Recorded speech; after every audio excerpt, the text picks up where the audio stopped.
What's up, guys? This is Angel. Kelly. Bama to the rescue here with another video. So we're going to call these segments Porch Talk. And it's kind of a way we can kind of recap, kind of set up what our topic is, or if we ever get to a point where we're just discussing some of the ins and outs of homesteading and a life here on our property, then this is how we're going to do it. So after our last video, we had a lot of comments and questions, and a lot of people wanted to kind of know more about what we've done, and it's kind of hard to go back. And so I thought what we could do is just kind of sit here and talk about some of the ins and outs of what we went through from the time we moved down till when we came down in March. Our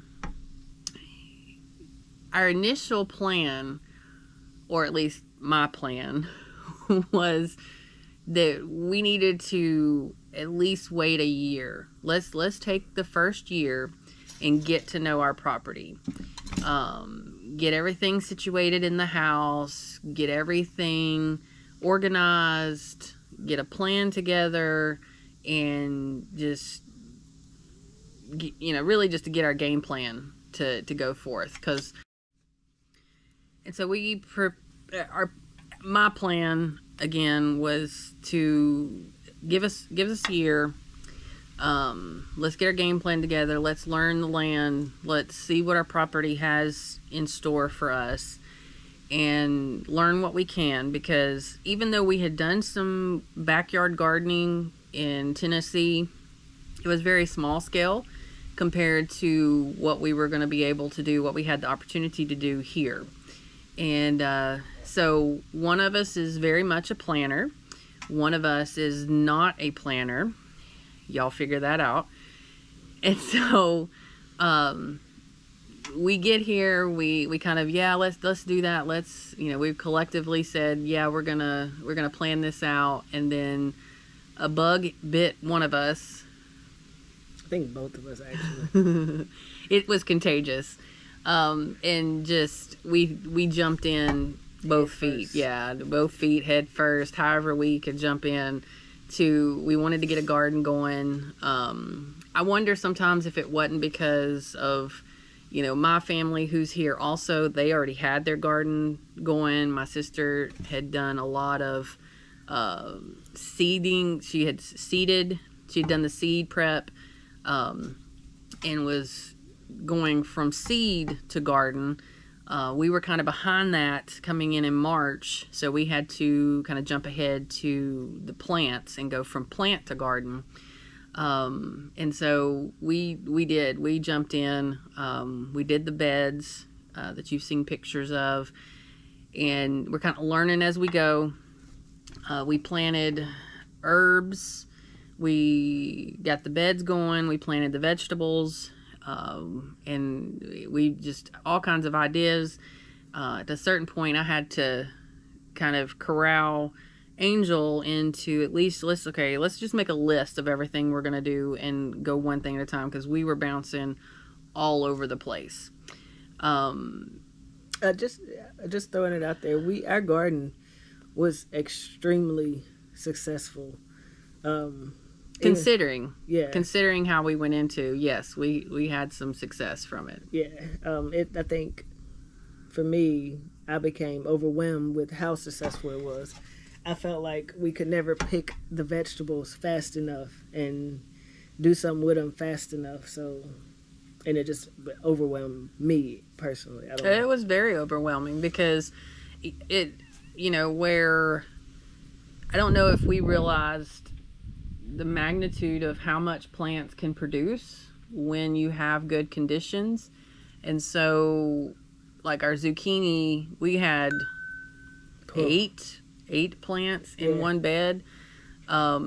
8 plants in one bed, and we were getting so much zucchini we could not pick it fast enough. I mean, we were picking boxes, like big, huge boxes full each time. If we missed a day or two, even a day of picking, then we would end up with these zucchini that were like this big. And once they get too large, they're not really any good to eat. So there's a sweet spot in all the vegetables, your zucchini, your squash, your cucumbers. And so as you're picking them, you know, if you get it, you have to stay on top of it. And that was something that was challenging for us. And I think if we go back to the planning process, I think that's the key for anybody who's going to get into homesteading and gardening and caring for animals. I will say we planned because we had a tool, which was the Farmer's Almanac planner, which was very helpful. The only thing that the information that it did not give us and we did not take into consideration was how many vegetables would grow per plant, which we could have done better research with that, because you put your beds in there and it shows you how far apart the plant is and XYZ. And so we followed that, which I think is why our garden was successful, but we didn't account for the zucchini plant taking almost over the whole backyard, and the squash and the cucumbers. It was just a lot. And we gave a ton of it away too. As people would come over, we would tell them to pick it, and they would take a ton of vegetables with them as well. So yeah, so I think even though we did some planning, we've got about 5 notebooks that float around the house. I think they're just kind of available to whichever one we can grab the quickest. If we need to make notes or to make a list, we have those available. But, you know, even with what planning we did, which helped, we definitely have been learning as we go. And I don't know if we've made good notes from that, maybe mental notes. Ideally, if you can, and the Farmer's Almanac program that's available is very beneficial, but it also gives you an option. There's an option available on there to journal. And that's key, because that way you keep track of what worked, where you planted it, how many you planted, what you got from it. I mean, you can put a lot of time and energy into homesteading. You'll be more efficient, you'll be more beneficial, you get more from it. You know, obviously it's like anything, you get what you put into it. So we definitely learned, and there's a lot of things that we're going to show you that we got from our gardens, that we'll go through on a couple of TikToks. We'll put some of our videos of some of the stuff we did do. We could have done a whole lot more. I mean, for sure. And I would like to think, I hope we stick to making a plan for this upcoming spring. yes, We won't plant fall. we won't plant 12 cucumber plants or 8 squash plants. I mean, you think I guess just 8. It definitely was, like you said, we did not anticipate how much one plant would yield, even though the Farmer's Almanac will tell you that, how much a plant can yield. But I would challenge that information after, and then after growing so many.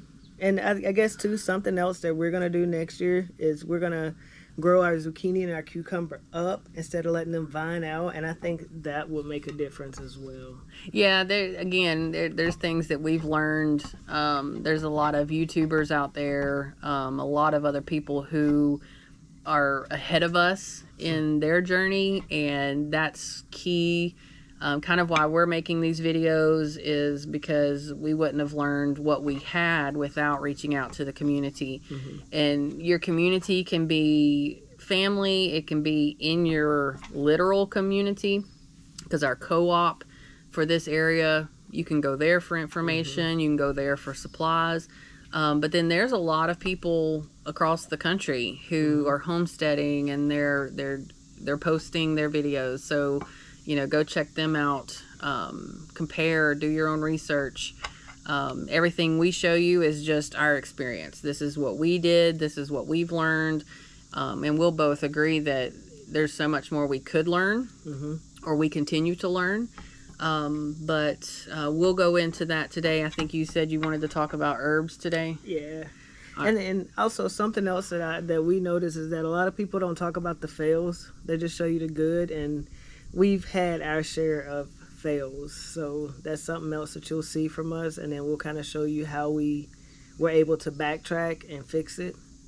And maybe it'll work for you, or maybe it's something you could take from us that you can say, you know what, I seen somebody try it and it might not work, or you can give us a way that may help us to do it better. So we're always open for information. But yes, today we're going to get into herbs. All right, guys, let's get into it. Today we're going to talk about some herbs that we have planted and harvested today. So when we say herbs, herbs can encompass a lot of plants. Some of them may be native to your location. There's a lot that is native to our location, because we've found some herbs just on the property that we didn't even plant. They've been here. You also have to be cautious of where they are going to be planted. Some need full sun. Some do not need a lot of sun. I encourage everyone to Google cottage gardens. That is my dream, is to have cottage gardens. Cottage gardens, what they end up being is a garden that may look like your overgrown flower bed, but that's because everything in that particular flower bed or that garden is beneficial. It is all herbs. It's plants. We say herbs kind of to encompass everything, but there's plants that have benefits just like the herbs. Herbs can be something that helps with medicine. I gotta go get Spike. Our dogs, they love being outside, but if we don't watch them, they get to wandering. The herbs, we have herbs that are good for cooking. I have really enjoyed if a recipe calls for oregano or Angel forgot that off the list. I just realized like oregano, basil, which we're going to talk about. There's or parsley. It'll call for that, and I can just walk out the front door, clip those, bring them back in, chop them up, and put them in the recipe, and that has been really awesome. We also have herbs that we are going to plan on, and we have started preparing for medicinal purposes, and we're going to go over some of those as well. But so you have kind of multi-purpose. We have some flowers that probably you've seen at a greenhouse or in someone's garden that actually have benefits to them. So we'll go ahead and start with 3 of the herbs that we have used and that we've planted, and we've already taken them to the next step to prepare them for medicinal purposes. Awesome. So the first herb is rosemary. And I know a lot of people like cooking with rosemary, but here is a rosemary tincture that we have actually made. And what a tincture is basically just like it's used for medicine. It's something you can take, put a couple drops under the tongue, or you can take a lot of these herbs, infuse them with water, and drink them like that. So rosemary. So some properties of rosemary are it helps with hair growth, improves digestion, it's a natural antibiotic, it's an excellent diuretic. I can never say that word right. Diuretic, thank you. Helps with mental fatigue, liver health, and inflammatory. And those are just some of the things. And again, you can Google this stuff. You can get you books. A book that we use is called Essential Herbs. It has ways you can turn stuff into oils, you can turn it into lotions, you can turn it into tinctures. So this is just the herb book that we use and that we recommend. Again, it's called Essential Herbs. Excellent book. So, but that's one thing that we are going to use this tincture for. And again, you can turn these things into oils, lotions. Well, it's so funny. You say turn them into. You can use them in multiple ways depending on what kind of I can't think of the word for it. For example, in a tincture, so this type of tincture, we ordered the droppers. You want to use a dark glass dropper. This one came with labels with it, or you can make your own labels. But before you get it to here, it needs to start out in something like this.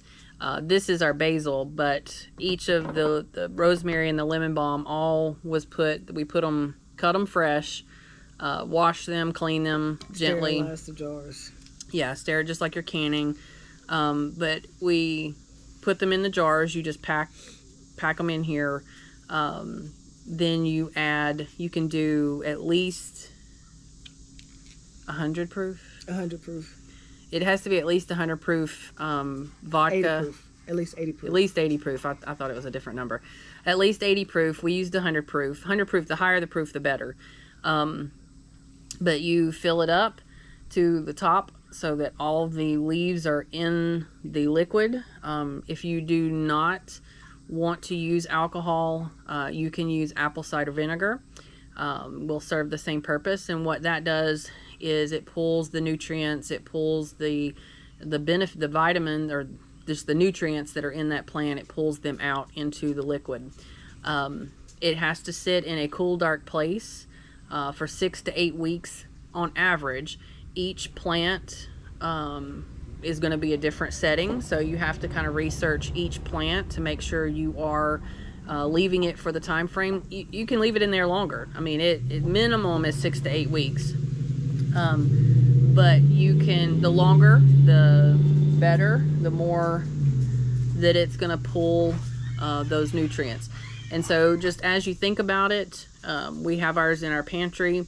So it kind of, as we open the pantry to get something food-wise, which was quite often, but at least once a day.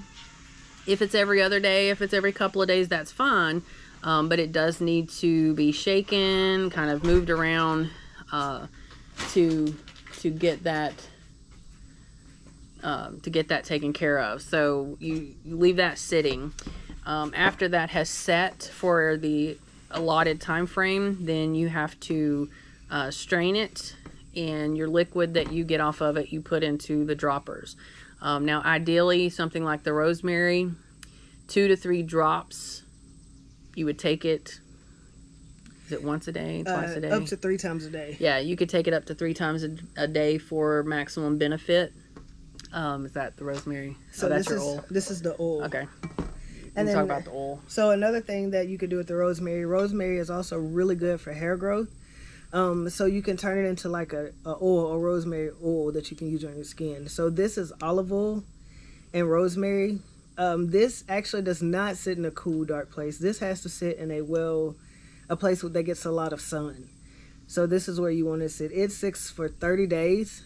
I mean, as you can see, you might not can see it, but we write on the top and date everything so that we know kind of when we set it out and the time, the date, so we make sure that we can pull it out in the time that it needs. So this will actually make an oil. Same thing, you'll strain it, you'll put it into one of these droppers, and then you'll use it. You can use it on your skin, hair growth, just anywhere to kind of help promote hair growth. So this is what this is. And so also with the oil, so you've seen a lot of chefs, you may have seen them where they have infused cooking oils, where they have like the bottles of oil and it has herbs inside of it. This is the same thing, technically. Yeah. We could use this for cooking. You could add it to recipes as a rosemary infused olive oil. Yes. So you could use it for cooking also. Angel wants to make this to use it as hair growth to see how it will benefit for his hair growth. But that is the same idea. Another method of you could use. There's certain carrier oils that you could use. Grapeseed oil is another one that you could use, not just olive oil. Olive oil tends to have its own taste, flavor. Yeah. So you could research that and look and see if what other kind of oil, vegetable oil or canola oil is not something you would want to use, but a natural oil would be good. But do your research, see if there's an oil that you would prefer over olive oil. But that's for the rosemary. Yeah, and again, we're not herbalists. This is just us on our homestead, things that we want to do to help us to benefit our health. So a lot of these things we made because we want to go to a more natural way of living without having to take over-the-counter medication or even prescription medication. So this is kind of where we're leaning to with our healing journey as well. You can literally replace every medicine in your medicine cabinets with natural herbs and natural remedies. Always, if you are being treated, for example, I take blood pressure medicine, so I'll be very cautious about anything that does say that it's good for high blood pressure. I'll make sure that I coordinate with my physician. If I were to when I get to a point of that I want to come off of the blood pressure medicine and go to a natural remedy. But that's something you need to do, is definitely check with your physician. Let them know that you want to try something that's more natural, and let them advise you on what to do and what to take. Yes. So the next herb we have is actually lemon balm. So we've done the same thing with this lemon balm. And again, if you want to see how we make the tinctures, just let us know. Again, we try to make sure we have a really sterile place. The jars are sterile and everything. So just let us know. Drop it in the comments or something. And then we can, our next batch that we do, which will probably be peppermint, if I'm guessing, because we got a lot of peppermint. And peppermint's a whole nother story. And we can do a video of us making the tinctures and then kind of give you a recap through the process and post that video as well. But the next one we have is lemon balm. So lemon balm is made the same way. Fill up a mason jar with the leaves, cover it with alcohol, put it in a cool, dark place for 6 to 8 weeks. Also, you want to go in there every so often and turn the bottles, shake them just to make sure that everything's covered. But the lemon balm is good for depression, headaches, anxiety, sleep, and it also improves appetite. And it can also help with discomfort in like your stomach area. So if you're not feeling real well, it helps with that as well. And again, these are things that we have just researched and that we're trying. We're not herbalists, we're not doctors. These are just natural remedies that we know work for us. Yeah, the lemon balm is actually from the mint family. Mm-hmm. When you see the leaves in the picture that we shown, it does look similar to the mint.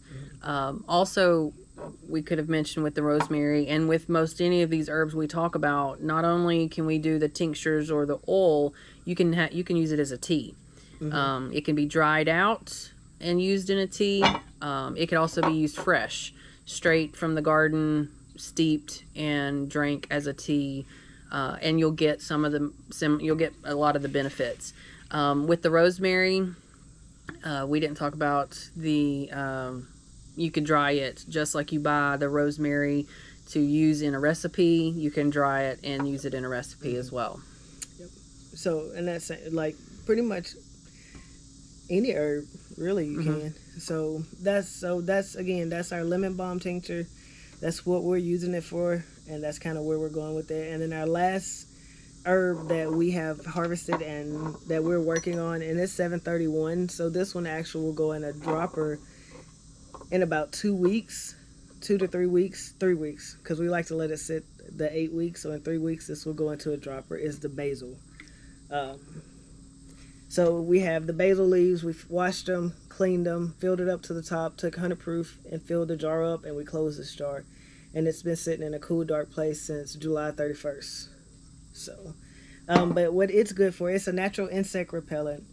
It helps lower blood pressure. It's a natural anti-inflammatory. It could help with cardiovascular, and it also helps with stomach issues and headaches. Also tastes good on pizza. It does. Any kind of pasta, really. I like having basil with pasta. And I believe we dried some out, and we have some in a little container in there as well that we've used with cooking. You can use it in cooking. We ordered on Amazon. It's like a tea infuser, which you take the herb after you've washed and cleaned it.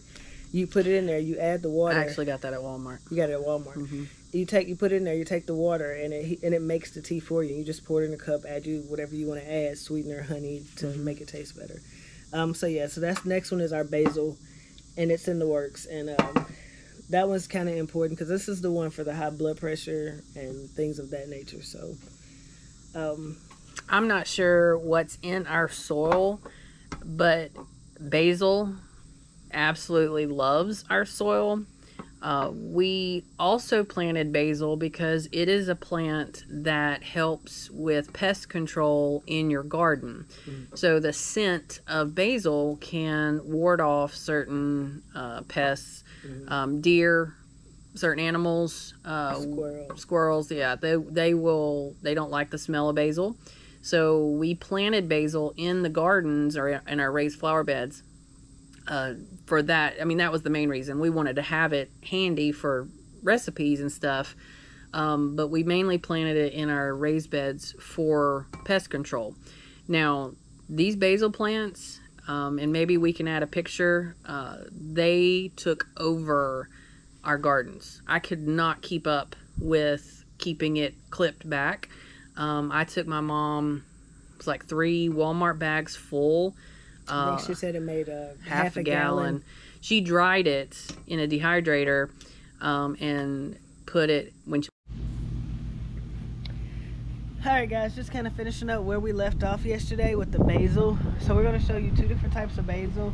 And also the greens you'll see in this bed, they're a fall plant. I wanted to grow them in the summer. I got a couple successful crops, but this is just sun and bugs eating it up. Mainly the sun though. Just kind of burns it off. So I have more. I'm gonna plant. I'm gonna end up taking these collard greens out, or cutting them back, keep cutting them back till the fall, and then letting them come up again. So keep in mind this basil that we're getting ready to show you, we planted it, I'm not ready to show it, stop. We planted it as a deterrent for pests, and once we cleared out the main vegetables like the tomatoes and things that was growing in it, we have 2 different kinds.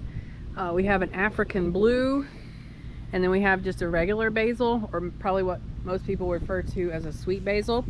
So I'm going to show you when this basil has been left alone, what it has done in this garden. And yes, this all the way hanging out over the bed, this entire bush. Now, what is great is that it has helped as a pollinator for these beautiful bees, but this is unbelievable. I probably gave my mom 3-4 Walmart sacks full. She made about a half gallon of dried basil, put it up, and then I have clipped a bunch for us to make tinctures for. I've used it for recipes, and this is just where I've left it to grow, and smells amazing. If you could smell it right now. I've got 1 basil, African blue basil there. On the back side of these peppers, you can see, and the bees are just loving the flowers, which is great because they're pollinating, doing their thing. But it covers, I mean, it has just took over the jalapenos and stuff. And then the sweet basil, again, these beds we emptied out, but our sweet basil, I saved. I didn't even know if this plant would make it. It was hid under cucumbers, and so I took it out and replanted it, and you can see, I mean, it is huge. We have, oh, I'm just about to beat myself up. And then here, what is that? I don't know. It's interesting. But this is a basil, this is basil, and that one is basil.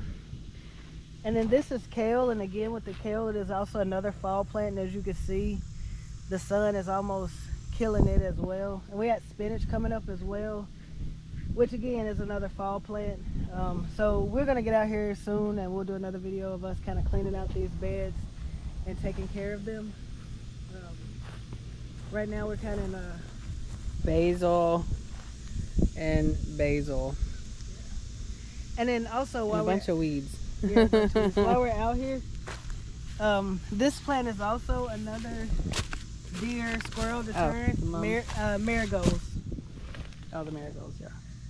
So once we also cleared out these beds these marigolds just started. Oh, here's another herb.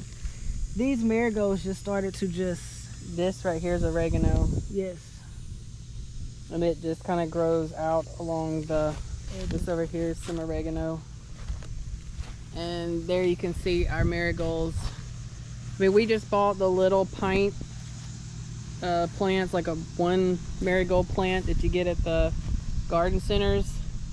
Planted it, and they have thrived in this. How do you get the seeds out?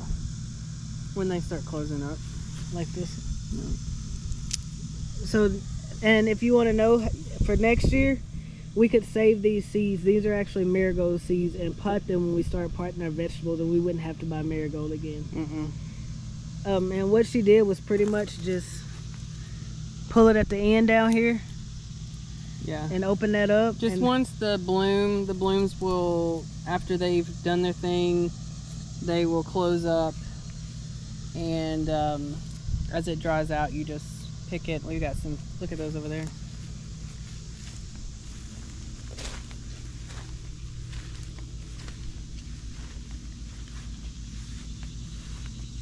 Those are beautiful.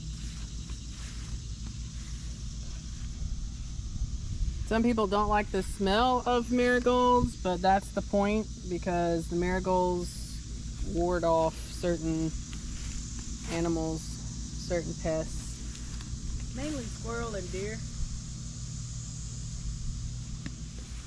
There's the tomato. There's tomatoes again. Was the tomato good? It's good. Alright, so that's it for our basil. We'll show you the rosemary and the lemon balm. We already showed them the tinctures. Oh, pictures. I'm sorry. There I go. Anyways, we'll show you. As we talk about each one, I will post a picture. That way you can see what the actual plant looks like. But again, if you're going to go buy these things, most garden centers, they have them labeled with little label sticks. Kind of ants. With little label sticks. So, but we'll definitely put up some pictures. We've clipped all of ours back because we made the tinctures, so we don't have any. We got pictures of it, but we don't have any to actually walk and show you at the moment because they're in the regrowing process. Or do we? Anyway, regardless, we'll post pictures. But that's all from us today. I want to thank you guys for hanging out with us. I'm Angel. And I'm Kelly. Make sure you follow us on TikTok, Bama to the Rescue as well. We'll post little clips there, and we'll catch you guys next time.